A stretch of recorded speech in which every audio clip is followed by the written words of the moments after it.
பிடித்த sweet corn recipe.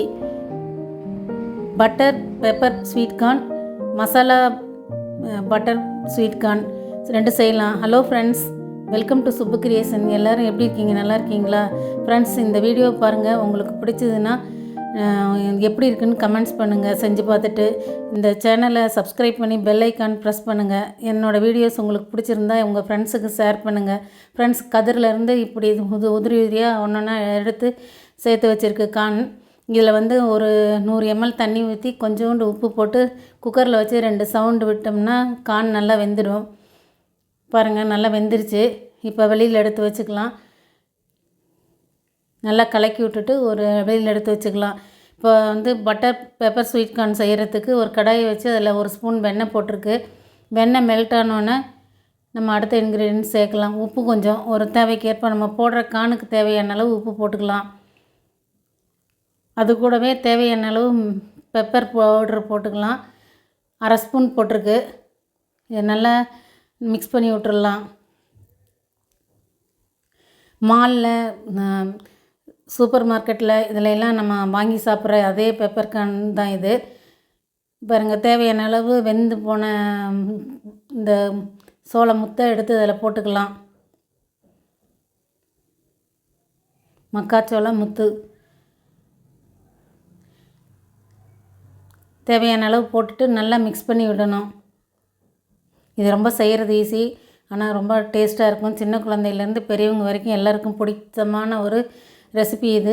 நீங்களும் இது போல் செஞ்சு பாருங்கள். ரொம்ப ஈஸி தான்.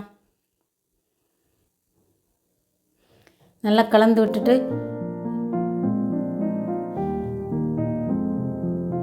நல்ல பெப்பர்லாம் கலந்த மாதிரி எடுத்து வச்சோம்னா butter pepper sweet corn ready ஆகிடுச்சு. அடுத்தது மசாலா ஸ்வீட் கார்ன் செய்யலாம். அதுக்கும் கடாய் அடுப்பில் வச்சு 1 ஸ்பூன் வெண்ணெய் சேர்த்துக்கலாம். வெண்ணெய் மெல்ட் ஆகட்டும். மெல்ட் ஆனோன்னு கொஞ்சம் உப்பு போட்டு மீதி இருக்க கார்னை, வேக வச்ச கார்னை சேர்த்துக்கலாம்.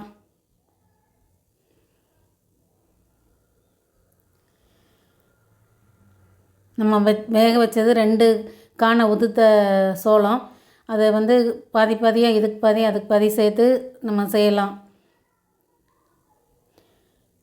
சோளத்தை எல்லாம் சேர்த்துட்டு நல்லா கலக்கி விட்டுறலாம். உப்பு பட்டர் எல்லாம் இந்த சோளத்தில் ஒட்டுற மாதிரி நல்லா கலக்கி விட்டுக்கலாம்.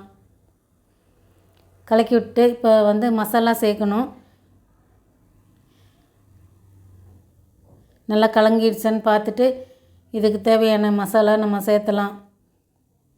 இதுக்கு ஒரு 1/2 ஸ்பூன் மிளகாப்பொடி, அப்புறம் சாட் மசாலா ஒரு 1/2 ஸ்பூனு சேர்த்தணும்.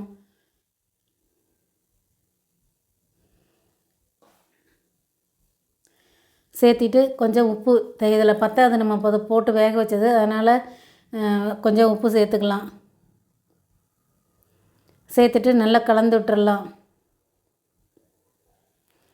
உப்பு, சாட் மசாலா, மிளகாப்பொடி எல்லாம் கார்னில் ஒட்டுற மாதிரி நல்லா கலந்து விட்டுக்கலாம். அந்த வெண்ணெயோடு சேர்ந்து ஒட்டிக்கும். நல்லா கலந்து கொடுத்தோம்னா ஒட்டிக்கும் எல்லா பக்கமும்.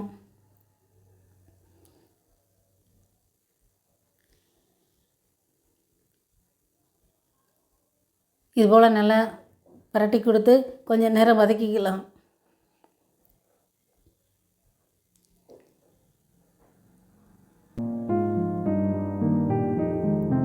அவ்வளோதான் ஃப்ரெண்ட்ஸ், எடுத்து நம்ம ஒரு கப்பில் மாற்றி வச்சுக்கலாம்.